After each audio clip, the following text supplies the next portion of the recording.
প্রায় 10 বছর আগে রাজধানী গুলশানে ইটালি নাগরিক ও নেদারল্যান্ড ভিত্তিক আন্তর্জাতিক সংস্থা আইসিসি ও বাংলাদেশের কর্মকর্তা তাবেলা সিজার হত্যা মামলায় 3 জনের যাবজ্জীবন কারাদণ্ড দিয়েছেন আদালত।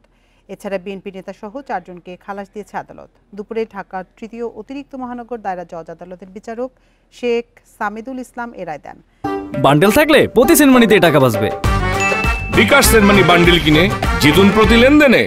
যাবজ্জীবনপ্রাপ্ত আসামিরা হলেন তামজিদ আহমেদ, রাসেল চৌধুরী, মিনহাজুল আরেফিন। এই মামলার প্রধান আসামি বিএনপি নেতা কাইয়ুম ও তার ভাই আব্দুল মতিন এবং সাখাওয়াত হোসেন ও সোহেলকে খালাস দিয়েছে আদালত। 2015 সালের 28 সেপ্টেম্বর রাজধানীর গুলশানে সন্ত্রাসীদের গুলিতে নিহত হন তাবেলা।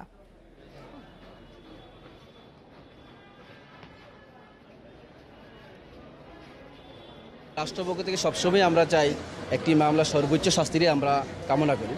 তা আদালত বিচার বিশ্লেষণকে উনি একটা শর্ট জাজমেন্ট দিয়েছে।